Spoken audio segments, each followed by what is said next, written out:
What's up, beautiful people? If you want to live your best life this year, just raise your hand, right? Or just say me. That's me. If you want to live the best life you could ever live in 2024, say that's me. And that just lets me know that I'm talking to the right people, right? It just gets you in the mindset that you are the one that this video is for, largely because God has spoken to me back last year, right? The end of last year, and was just telling me of different things to do. He told me that this year would be a year that on this here podcast, we would share practical tools of how to live your best life, right? Practical tools of how to live your best life, because we know as life be lifing, right? As my wife says, life be lifing. We need the proper tools to make sure we can overcome, persevere, and see past the things that comes our way. And so just like having, the right handyman is going to have a toolbox with the necessary tools for the problem at hand, we're going to go through this year, live our life with the practical tools that's going to help us overcome, see past, and see into the future that God has for us. And even just to give us a thought for today's conversation is something that God has shared with me, which is to share the truth that life is worth living when you are connected with the one that gives life. Again, I'm going to say it. Share the truth that life is worth living when you are connected with the one that gives life. And ladies and gentlemen, if you don't know, but I believe you do, the one that gives life is God himself. He spoke life into existence that we see today, spoke the world into existence, animals into existence, life into existence, right? Spoke within himself to say, let us make man after our image and after our likeness. And now then man became a living soul and continues to reproduce man after man after man because of what he said back then. And so that even speaks to where we are now. What are you hearing God say to you? Because in large part, if you're not spending time with God, not hearing what God is saying to you, how can you expect to live your best life? Because all of God's riches, treasures, prosperity, favor, blessings is trapped within his words for you. As we read the Bible, which I believe I'm talking to believers that knows about God, just need to be reminded about a few things. And so I'm just talking to that person, right? And so with that, I know you spent some time in the word, or you've heard a message or two or three or four, or maybe a dozen, right? And in the messages you've heard of the Bible, sharing of promises of truths that either the children of Israel had the ability to walk in, experience, and see, or Abraham or Paul or the other disciples of Jesus, that they walked in what God said they will walk in. Well, ladies and gentlemen, this day in 2024, in the years and months to come, God has specific truths for you that he wants you to walk in. I can even speak for myself as I spend time with God, journaling, meditating, praying, reading the word. God shared specifically here lately, like this has been the conversation, is how much he loves me and how he sees me and how he talks to other angelic hosts about me. And I'm like, okay, God, like, that's good. That's good. And largely I was, I'm always, well, if you don't know, I'm going to tell you, I'm always inquisitive as I talk to God, communicate with God, and relate with God, because, I know he knows the end from the beginnings, and I know he knows the deep down truths about a thing, even though I may not. So God, why are you sharing these things with me? Like, why is that been the emphasis of our conversations? And largely because God is like, I want you to know how I think about you, how I feel about you, even despite what you see that you have, or what you see that you've obtained, or what you see that you've been able to do and accomplish. Like, I want you to know how I feel about you, because that is going to sustain you, maintain you as you go about your ways, your days, and the purposes that I prepare for you. And I'm like, okay, God, I receive it. I receive it and I believe it. You know what I'm saying? That's the best thing we can do. We can receive what God has said to us or will say to us, and we can believe it, right? And it's good as good at that point, because he already spoke it. There's a saying that says, God said it, I believe it, and that settles it. Well, no. I mean, at the end of the day, once he said it, it settled it. If you believe it, will allow for you to receive what he said. And so let's just even get that point of clarity. If he said it and you believe it, you can receive it. However, once he said it, it settled it. Like, it is what it is. It's been done, and the truth has been spoken. Therefore, we can then look to receive what God has said. Even down to the point of, for those that don't know, my family and I, we moved to Johannesburg last year, August, largely because of what God said. God said to make the move, and we being people of faith was like, let's do it. Me being a person that has experienced God say to make a move or to make a transition, say to myself, okay, God has done it before. God has led me before. He's prospered me before. I believe he'll do it again. And boom shakalaka, it led us to where we are today, which I'm excited about all that is in store because I can start to see God align some things together for the good, right? That he's already preordained for my family and myself. And I say that for you. I want you to be able to hear from God. I want you to be able to record the things that God is saying to you. Record the moments that you're sharing and experiencing with God so that you can walk in what he's already preordained, predestined, pre-anointed you to walk in, right? There is a proper plan. There is a destiny that God has before you all. And so even like the shirt that I'm wearing,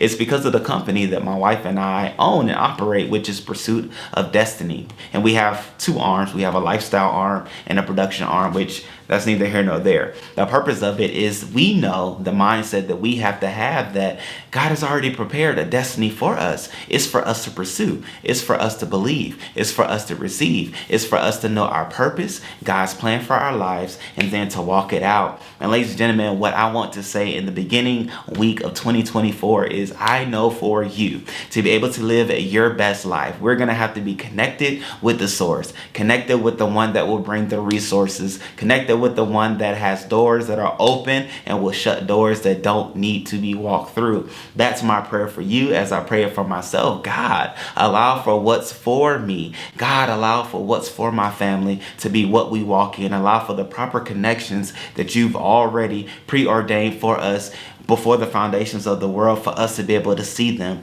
for us to be able to walk through them, for us to be able to have them, and for the things that you don't have for us, even if we do pray for those things, I thank you, Lord God, that you don't give it to us just now, just yet, but when we are ready to not only obtain those things, but maintain those things, and for some cases, pass on those things, because oftentimes we don't receive all the different things that we're praying for, because it's not specifically just for us to enjoy, for us to have, but it's for us to pass on to the next generations or pass on to our children's children, right? As the Bible says, a great man leaves an inheritance for his children's children. And I'm excited even for that truth to be made so in my life and the life of my family, for us to be able to leave an inheritance, businesses, opportunities, connections for our children, but then even beyond them, our children's children, right? Like even I know in the beginning of the year, a lot of people start to go to the gym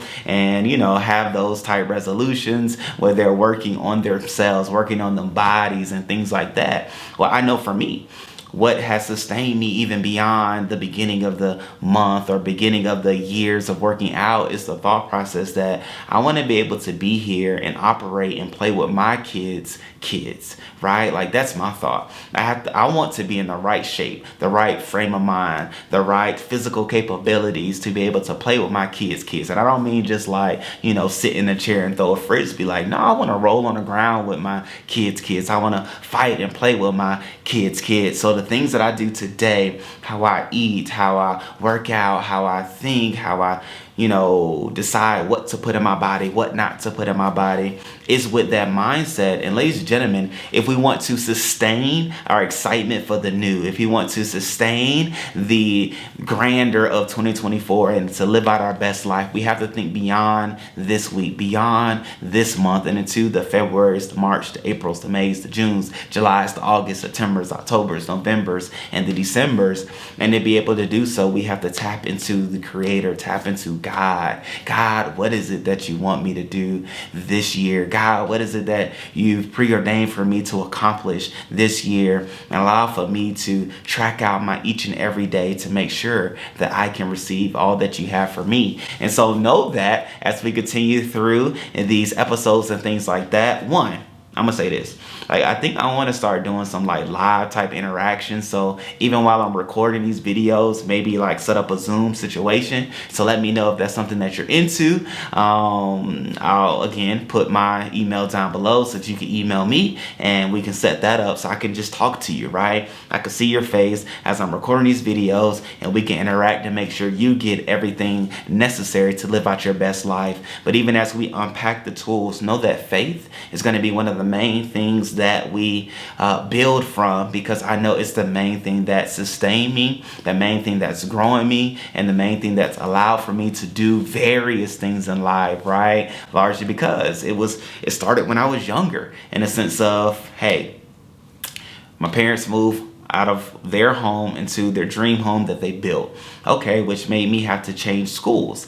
Going to the new school, I was like, wait a minute, this is not it. Like, you know, I'm no teacher or no principal or nothing, but I don't feel like this is the proper environment for me to be able to learn and matriculate through high school. And so in telling my parents, boom, we made the move. Okay, thank you, God. Graduated from school there, went off to college. After going to college, I was in a similar situation where I'm like, this environment isn't conducive for me. It's not allowing for me to be the best version of myself. So God, I need to make a move. Like, I don't know how, but I need to make a move. Boom. Somebody came across with my new school, LSU. Okay, went there. Going there, God said this is going to be a pivotal point in your life and you will be the better because of this move. That became so. I was baptized. I accepted my call into ministry, started ministering, leading ministries and things like that. Graduated there, came back home to help my father as he was pastoring a church at the time. And while there, God was like, there's more that I want to show you. Okay, cool. Then boom, went from one school to I'm starting to realize and recognize that throughout my life, there's a pattern of going to a school, then changing school for the better. So maybe I just need to like enroll in the school and see what happens. But no, I'm just saying just how faith has led me to where I am today, all the way down to Johannesburg, right? Being with God, living with God, matriculating through life with God has allowed for me to have comfort in what he says, and knowing that even when I ask of him, he will bring about a way for us, for me, right? But I say us now because I'm a family man. I'm a husband, I'm a father of two. And with that, I have a us mindset. So I know throughout life, he's been with me. He's carried me through faith, through receiving, through believing, through speaking. And now as we are, I know that my faith with him is even strong now as it was then, because he brought us a mighty long way. And I say all that to say, for us, ladies and gentlemen, living our best lives, we have to know that faith is going to be what carries us. Faith is going to be what sustains us. And I'm going to make sure that you have the proper tools to be able to operate this life of faith properly here on earth. And even as I speak those things, I think on a passage of scripture, I believe it's in Hebrews chapter 11, verse 6. Probably, that without faith it's impossible to please God, but those that come to him must believe that he is, or he exists, and that he is a rewarder of those that diligently seek him. All that to say, bringing it back to what was said in the beginning, for us to live our best life, we have to be connected to the source of life, right? We have to diligently seek him, knowing that he's a rewarder of them that do so, and make sure we're operating a life of faith so that as we do so, we can receive the best that God has for us, which inevitably will allow for us to live our best life. So subscribe to the YouTube channel if you haven't already done so, the Rickey Jones Jr. podcast, or whether you're listening on your favorite podcast or not, know that I'll be here starting 2 days out of the week, and we'll see what happens in between. But at the end of the day, great people, I'm excited. I'm ready to tap in and tune in with you. I know that God's best is before you, and I'm excited to equip you for us all to receive all that God has for us. Until next time, I love you all. Peace.